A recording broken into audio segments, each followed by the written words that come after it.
Hey class, here we go again. Force Velocity Power Lab. One of the most fundamental concepts regarding muscle physiology. So before you listen to this video, please read all of this. There's just a little bit of background before we get down to the procedures. More or less, that's just explaining the concept of force velocity, which to make it really short, we lift heavier objects slower. So velocity and force have somewhat of an inverse relationship, and we're going to be doing things that we've done before regarding, oh, that says word. That's not right. That's work. Sorry. Um, well, one individual will essentially be maxing out on one movement, and down here, I gave a little bit of an outline of what we're doing. The individual will pick between a barbell squat, a bench press, or a easy bar curl. Those are kind of just the easiest things that we have on hand. One person will do that, and everyone else in the group will spot them and measure how long it takes them to do just a single repetition. And you need to do, I have it written a couple of times, at least 10 repetitions in order for us to get a good graph and understand like a relationship here. So, force velocity, like as we lift things, um, uh, faster or slower, that goes essentially the other or the opposite way that force goes. So if you max out on something, you tend to lift it really slow. But if we look at lifting things of different loads, we can actually do a pretty cool power calculation. So just so that you're up with me on this, power, there's essentially two different ways how we can get that. It's work over time or force times velocity. And we can figure out where someone's maximal power is along the spectrum of their maximal strength. Typically, individuals put out max power around 30 or 40% of their like max strength. So something called your one repetition maximum. And that's really what we're essentially testing today. So let's go and get onto Excel so that we can start putting all of this in so that you don't have to do this in class. So first thing that we're going to want to do, height, and you can put this in inches if you want. Um, in inches, and then height in centimeters. Um, Try to follow along and write this with me. So weight, um, lbs or pounds, and then weight. Really, it would be mass, but kilograms. But that's okay. So let's go and enter some equations there. So equals that multiplied by 2.54. Hopefully everyone is good with that. So if someone is 165, no, not 165. If you're 65 inches tall, then you're about 165 centimeters tall. And just because it's easy for me to remember, that's me, 5'5". Weight in pounds, let's say someone weighs 165 pounds equals that divided by 2.2046. You can just do 2.2, that's fine. Next, let's put movement chosen. And I'm just going to be kind of coming up with some numbers as we go along here. And if you didn't follow along with what I did right there, if something is close closed like that, if you just select on this and double click, it will actually extend it out to where the longest point is, in case you didn't know how to do that. Let's say we have someone doing a barbell bench press. And here, let's test that again. Up here, double click. Oh, see how that extended? That's kind of cool. Let's look at the distance of the movement. Gosh, if I knew how to spell movement. I'm sorry.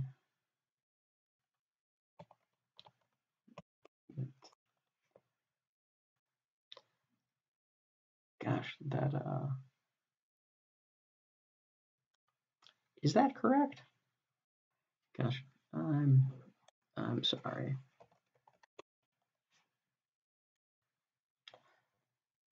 For some reason, I'm out of my sorts today. Sorry. But let's put that in inches.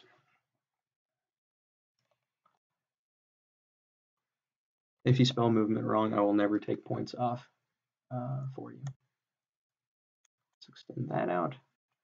Movement. Let's say that they move this, how about 15 inches? So, distance of movement, let's put that in meters. So how we could get that, equal sign up there, multiplied by 2.54, and then divided by 100. That's how you could easily convert distance in meters. You could just multiply it by, that's good enough for us. So right there, that's the distance in meters. Next thing I want us to do, so attempt. So 1, 2, 3, 4, 5, 6, 7, 8, 9, and then 10. So you're going to have to do at least 10 attempts of this. So kind of choose wisely. All right, here, weight in pounds. Weight, LBS. And here, force, newtons. So how we're going to do that, let's say someone lifted their first attempt 135 pounds, let's say that, equals to that divided by 2.2046 multiplied by 9.81. See, cool. Stringing those together, so you would divide it by 2.2046 to get into kilograms, and then you multiply it by 9.81 to get into newtons. So that works really well. Here you could click on that, drag it all the way down. And we'll have hypothetical numbers here as we go along. Well, let's just go ahead and write them in. Now these will be numbers that you actually measure in class, so I wouldn't even. Well, you could write these down just for practice.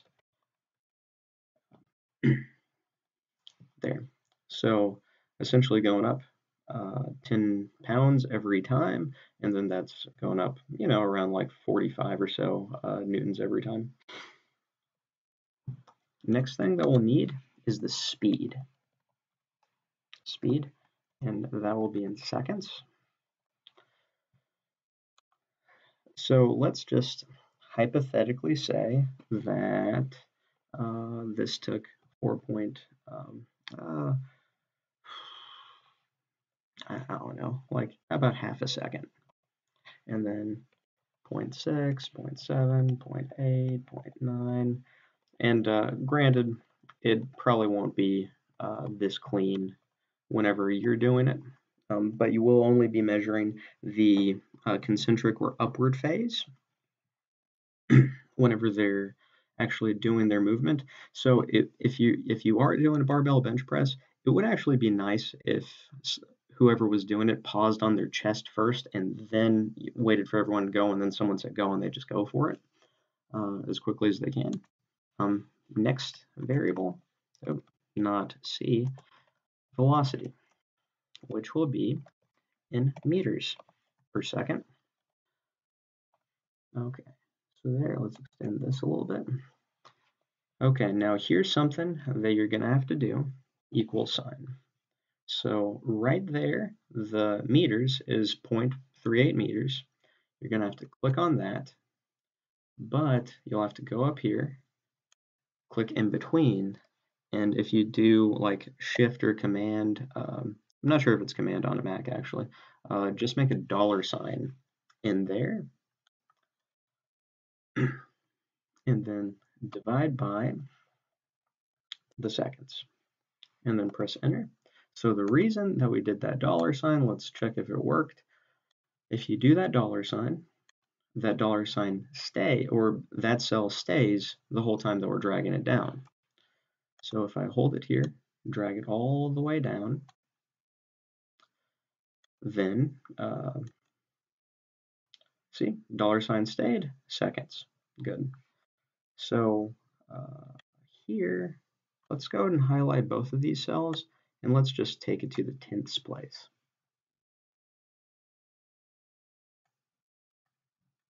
Oh, wrong way, come on, sorry. Take everything to the, I'm sorry, 100ths place. There. Next thing, let's do power. Now this will be watts. Okay, so if you remember how this works, force times velocity equals force times velocity. Pretty good right there. Yeah, okay, yeah, so that's 450 watts. Pretty cool, pretty cool. Let's bring it down just to that, and then we can drag this all the way down to there. So like power was actually just kind of going down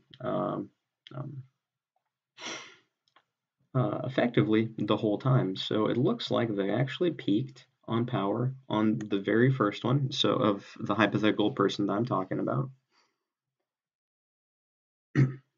All right, now let's work on the graph that we're going to have to make.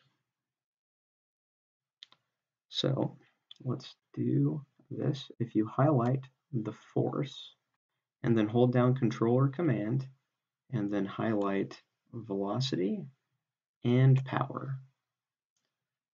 So did that. Let's go up here to Insert all the way to Scatter. How about that? Right there. Good.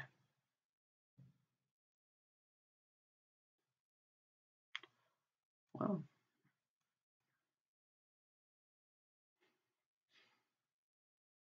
all right. So here, that is the force, and over. Oh no! Sorry. Down here's the force, and here's the velocity.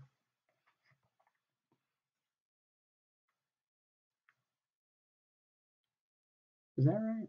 Oh no! Like there's the that's actually the power. Yes. So here, let's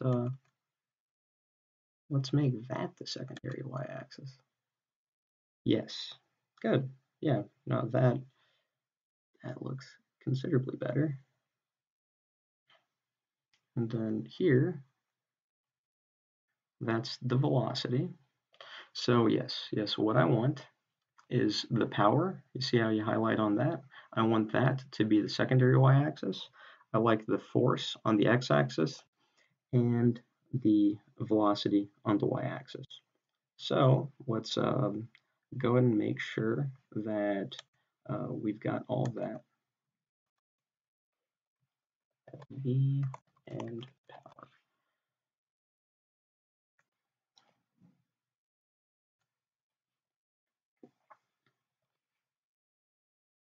Let's make those go away because they don't look that good. Okay, so that one right there over here, let's add a chart element, primary vertical, and secondary vertical. There we go. Okay, right there, that is velocity, meters per second. And then over here, that is power, watts. Then let's go and click on these. Select data.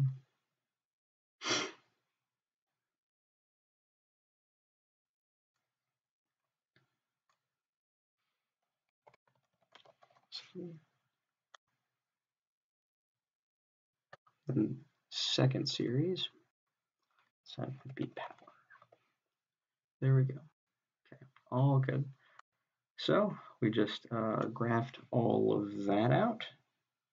All right, let's try to make this video go a little bit faster. Now down here, more things that I will say in class. So copy and paste the table from Excel. So let's go and pull up our Excel file up here. Ooh, yeah, that would be nice if we had a name in there. So what I did there, I right-clicked on that and I pressed Insert. So I do want someone's name. So Daisy. All right. Click all of, or highlight all of that. Control or Command C. There we go. Let's go to this Word document right here. Got all of that.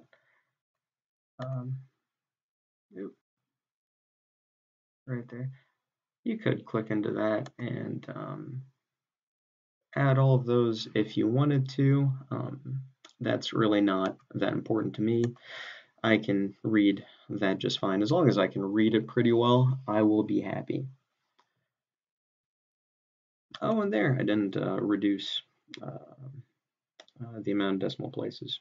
That's too bad.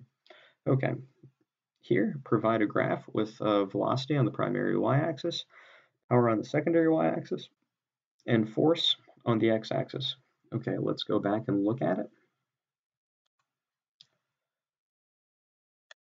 Down here, one thing that I want you to add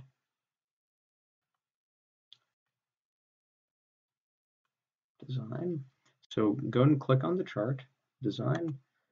Let's add a primary horizontal axis. We typically don't, or we haven't done that much, but here it would be good for us to do. So force newtons. Good.